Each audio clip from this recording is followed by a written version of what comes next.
I'm Janis Miller, and I'm 75 years old. I live in Oxford, Mississippi, and I was a military wife for 25 years. We traveled all over the United States with the Coast Guard, and when my husband retired, Ole Miss offered him a job, and we moved to Oxford.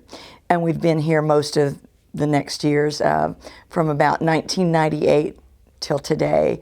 And 9 years ago, he was on a trip for Ole Miss, and a young man, for reasons we don't know, crossed the center line, hit him head on, and knocked him backwards into a gully, and it broke his neck. And so that leaves me by myself, but it's okay, we're getting by. My goodness, I come from a family that has always sung, not well, but we, from brownies with my mom teaching us all these silly Girl Scout songs, to my dad, who's first generation American, his family's from Ireland. I can remember on road trips, we were supposed to be asleep in the back seat, and my dad would be singing silly Irish songs at the wheel, driving places. All three of us girls, I'm one of three sisters, we've all been in concert choir. We've all done dance. Music is just part of who we are. My little sister went on to USC, where she has a degree in voice. And for me, it's just been an avocation, something I love. And I particularly love church music. It's just been a joy. And I never got to join a church choir until we moved to Texas in 73, and we joined a Methodist church there, and for the first time I got to join a church choir and found out I could sing soprano. In high school I always had to sing alto. Oh my goodness. I did children's choirs in Texas, Monterey, California, Anchorage, Alaska, Long Beach, Mississippi. Here, I helped with choir down in Jackson, but total, I've done youth and children's choirs for over 42 years, and really enjoyed it. It started in Texas when they had 22 4-year-olds who needed a choir director. I'd never done it before, but I was an easy target. I said yes, and the minister of music taught me basic directorial patterns, like a 3/4, a 4/4 count. And 22 4-year-olds is a big choir in terms of control and insanity. And that's where it started. And I never stopped after that. I've written 5 children's musicals, and they've been performed in 3 different states. They are always written musically so children can sing them, but the dialogue and the play portion is written on 2 levels, one for children, but always with a double meaning, so the parents will be having some laughter too. And I think my favorite one was about, it's called What's in a Name? And it's about Adam naming the animals. And the children always got to help me come up with characters and ideas. We always made our own sets, our own costumes. But yeah, I've done 5 that I've written myself and really enjoyed doing it. I have them on VCR tapes. I need to get them converted. But you know, they're all little hometown churches that didn't have the money to put into an orchestra and not a good sound system. But what I loved was how much the kids enjoyed it. And that's, if you can get children coming to church and enjoying music, that's such a benefit to their walk with Christ. And that's why I did it, yeah. Okay. When you lose a loved one unexpectedly, we weren't planning on Max dying anytime soon. We weren't prepared. So suddenly you're having to plan a funeral, plan the music. You have to house guests that come in from out of town. You have to fight with insurance companies. You have to redo all the property details that have both names on them and the bank details. The bottom line is, the first 2 months after that unexpected death, you are exhausted from having to take care of all the details in order to keep your life going forward. And I was worn out. And the only time I would find peace was when I was in my room by myself and praying to the Lord.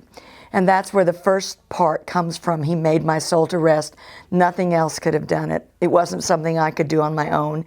It was God, through prayer and thought and reading, that just calmed my soul. And at the beginning of that song, I used the hymn, "It Is Well With My Soul," because when I got to the site wreck, they wouldn't tell me if Max was alive or dead. They just sent me 30 minutes down the road to a hospital. And the entire way to that hospital, I sang, "It Is Well With My Soul." Certainly not because it was, but I wanted it to be. And I think that desire to want it to be well with my soul is what got me through and what also inspired this song. The second verse, about a month after Max died, I came back and started singing in choir again. And I will admit, I sang with tears running down my face, but that music soothed me and healed me like nothing else could. There's a piece we did called "Death Shall Not Destroy My Comfort" by Mac Weilberg. It's my favorite piece, and we started it before he died. We didn't sing it till after he died, but it says everything about death not destroying the goodness you have in life.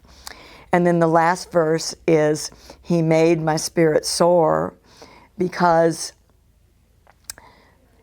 once he heals you, you go back to that joyful spirit that he's given you, and you allow the Holy Spirit to work in you.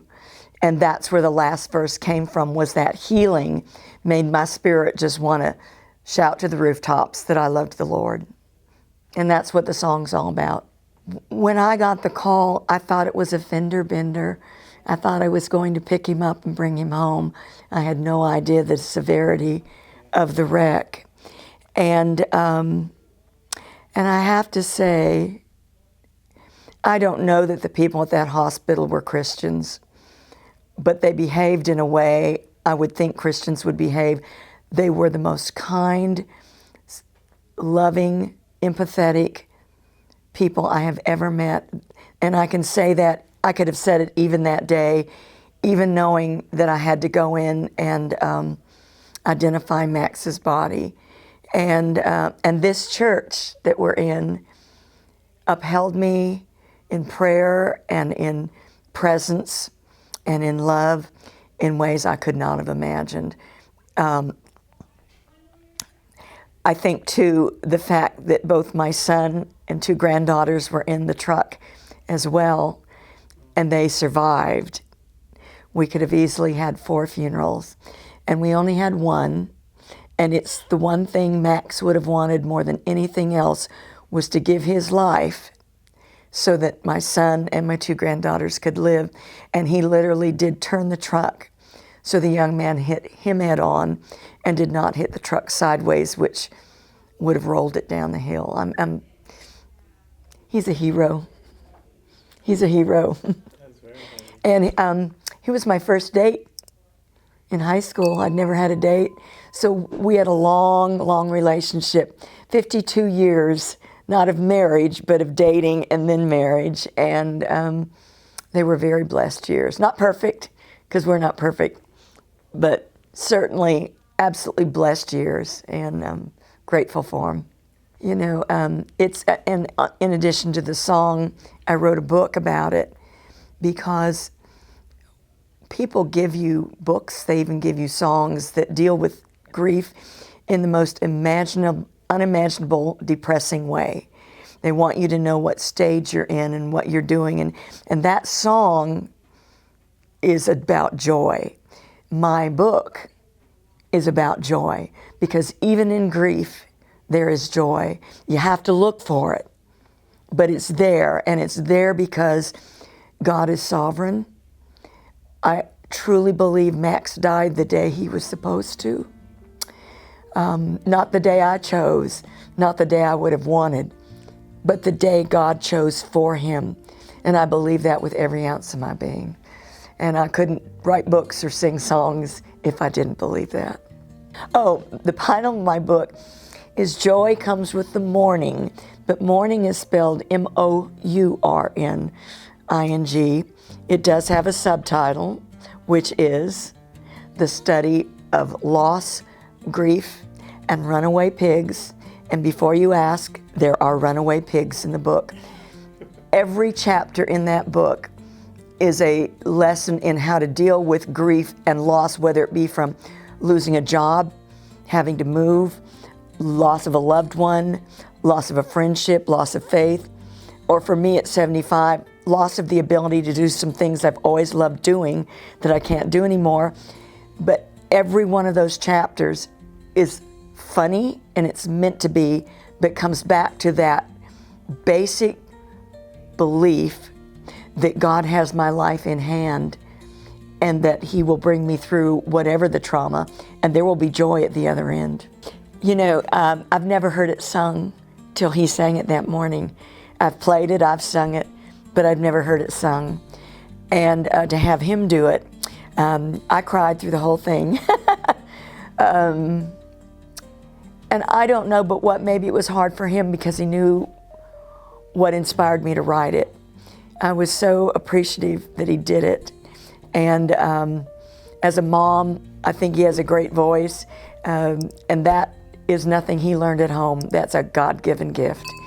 I did make him be in every children's choir I ever had,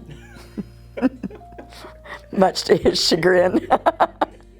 But it was a joy for me, and I have no doubt in my mind that my Max heard it. I believe he did.